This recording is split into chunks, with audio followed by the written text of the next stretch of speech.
The Lord be with you. And with your spirit. A reading from the Holy Gospel according to Matthew. Glory to you, Lord. As Jesus was going up to Jerusalem, he took the 12 disciples aside by themselves and said to them on the way, "Behold, we are going up to Jerusalem, and the Son of Man will be handed over to the chief priests and the scribes, and they will condemn him to death and hand him over to the Gentiles to be mocked and scourged and crucified, and he will be raised on the third day." Then the mother of the sons of Zebedee approached Jesus with her sons and did him homage, wishing to ask him for something. He said to her, "What do you wish?" She answered him, "Command that these 2 sons of mine sit, one at your right and the other at your left in your kingdom." Jesus said in reply, "You do not know what you are asking.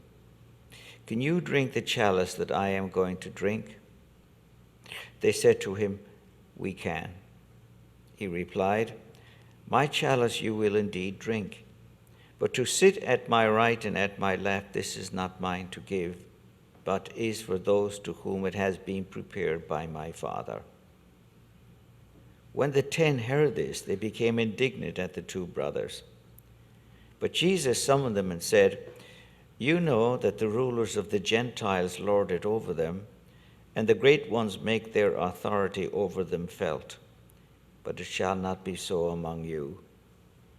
Rather, whoever wishes to be great among you shall be your servant. Whoever wishes to be first among you shall be your slave.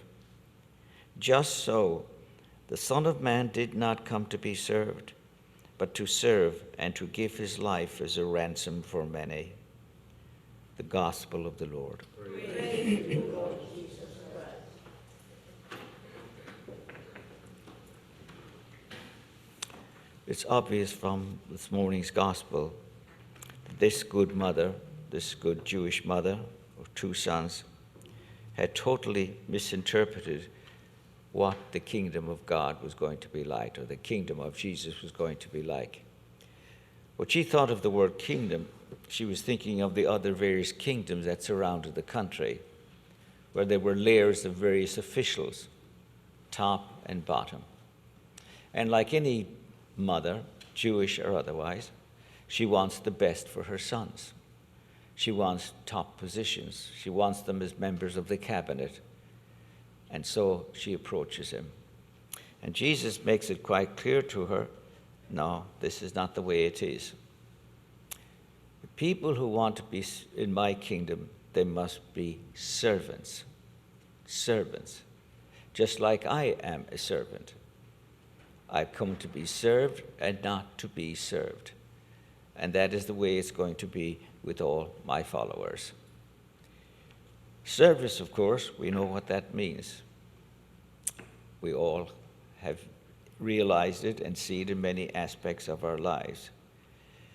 And of course, Jesus is talking about serving the least among us, the poor, the needy, the dying, the imprisoned, the stranger, all of these things, just like Pope Francis is doing.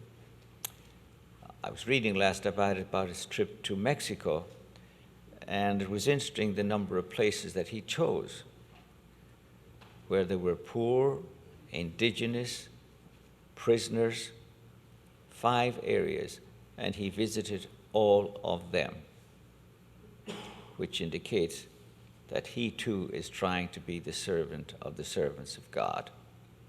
And he leaves us a wonderful example that we too in our daily lives must try and serve our brothers and sisters in any way that we can, in big or small ways. Sometimes it may be $1 at a man as the street corner at Johnston and University.